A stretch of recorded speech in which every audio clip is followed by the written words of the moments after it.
Okay, so another video. So sasagutin ko lang yung isang tanong ng isang viewer.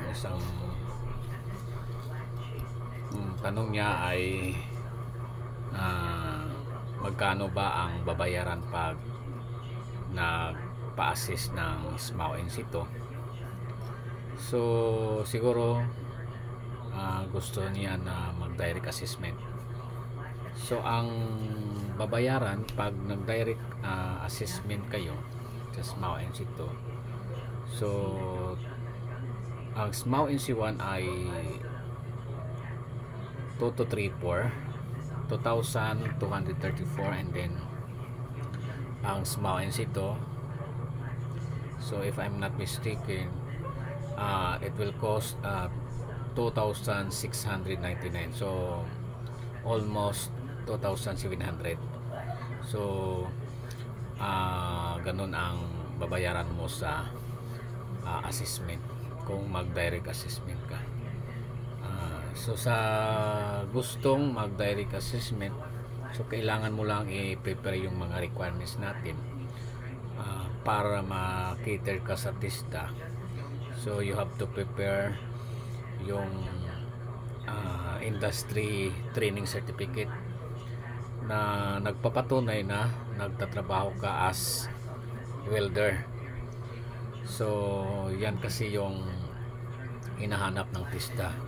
Saka yung magpa-fill up ka ng application form, saka magdala ka ng passport size na hindi glossy, at saka basta pag yung mga yung accredited sa TISDA, kasi mayroong mga nagpipicture na gumagawa ng ID yung masyadong glossy, so hindi yan tinatanggap ng TISDA. So kailangan mo lang na mag-present ng mga documents, and then after that pwede ka na magpa-line up. For example, kung maabot na ng TISDA yung required na number of heads for assessment, for example 10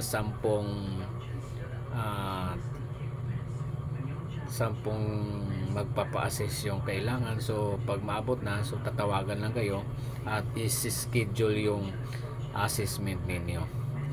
So kailangan talaga ng certificate of employment, kasi para malaman ng TISDA na nagtitrain ka talaga ng SMAO. Hindi pwede na magpa-assess ka na kulang yung kaalaman mo sa pag-welding. So mostly sa nangyayari yan sa mga nagtatrabaho. So mayroon din mga instances na tinatanggap nila na direct SMAO Insito, pero pag student, kailangan talaga na dadaan sa SMAO NC1. So I hope sa nagtanong,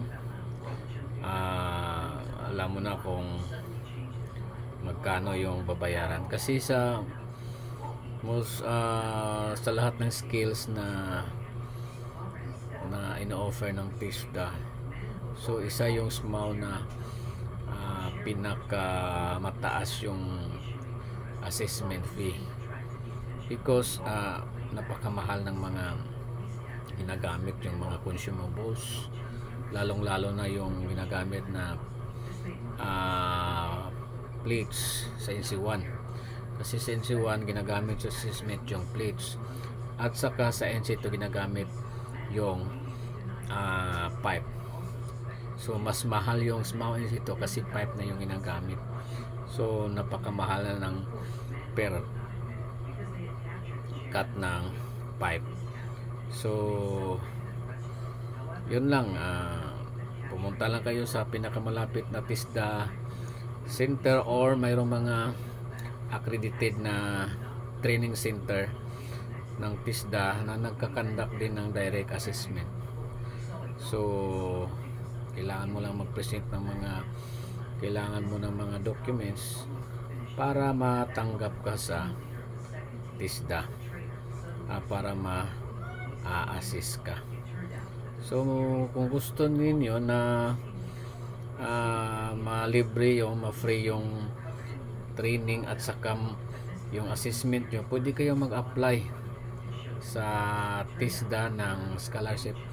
Pero maraming nagpapareserve ng mga gustong mag-training sa TISDA. Mayroon ding mga accredited training center na nagkikiter din ng scholarship.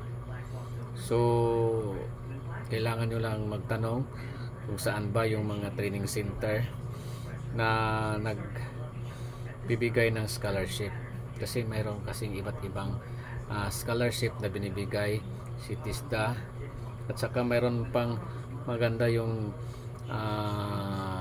scholarship na mayroong allowance at saka mayroong kit or welding kit na binibigay, yung STEP scholarship. So mayroon yung allowance at saka mayroong welding machine or welding kit na binibigay yung si TISDA. So yun lang, maraming salamat at magandang araw sa ating lahat.